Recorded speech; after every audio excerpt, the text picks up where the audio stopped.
this was the size here, from the 10th of May to here.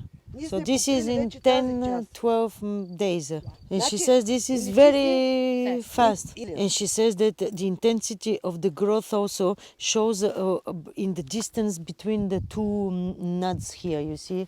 She'll kill it now. You see, this is what she shows, how it's slow, the thing. The distance here is small, and it shows that it was growing very slow here and here because of the low temperatures. Faster.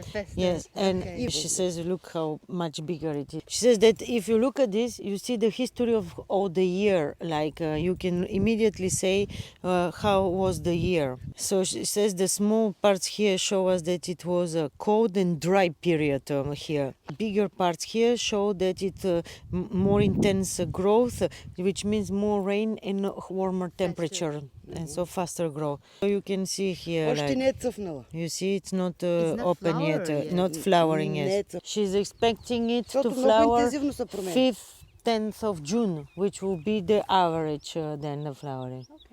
Like she says, usually we are 10, 20 June. It's the massive, the average thing.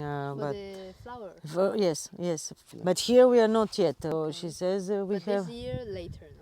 No, she says no. This is what is interesting, is that although we are delayed because of the grow now, which is really intense, she thinks that we'll go back to the normal, and so we'll be within the 10-20 every year. So it's not going to be delayed. She says it depends on the temperature, because from now on they give it to be above 20. So this means that the thing will go fast.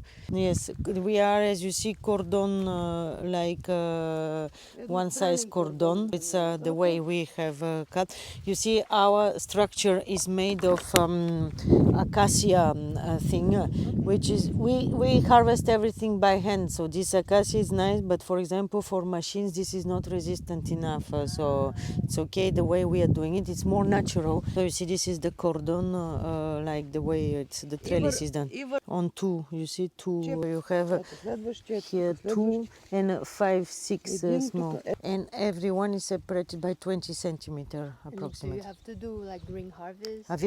We do a lot on the red wines, and it's but this is when they're ready. This is July. Okay. And this is very painful because you throw your production on the ground. She's saying that we have to wait. June especially is very special, critical for us, and she says we have to wait and see, because imagine in case there is a big rain and what is called the grêle, like the thing on this, and destroys production, we have no choice. So we have to wait this critical period to pass. You keep 10 grapes, but you see now this is so small, he cannot see what is 10 grapes now.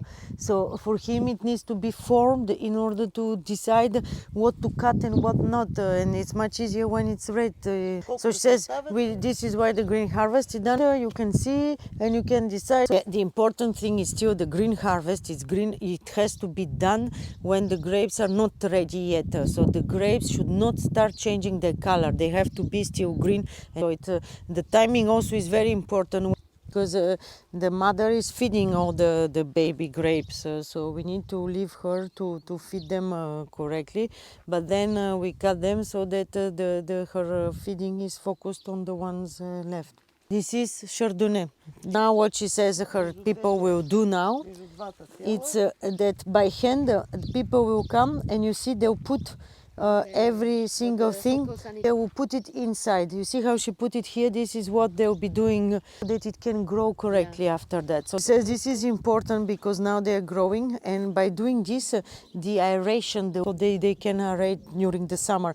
So it's important to put them well, and they grow well so that they don't fall on each other, so that the wind can circulate. And there are many theories to leave the herbs and stuff. We try the herbs to keep them down, so because it's wet. the earth is very rich here, so it's not a problem of competing for the thing. The main problem is that in the herbs, if they go really up, they have a lot of humidity, and humidity doesn't evaporate in the herbs because there is not so much air circulation, so they can bring diseases. So it's very important also not to have the herbs very high so that they don't add additional diseases. The fact that we're on the river has a lot of advantages, but also it brings humidity there. So it's very important. Like she says, her best friend as an agronome is the sun and the wind. This is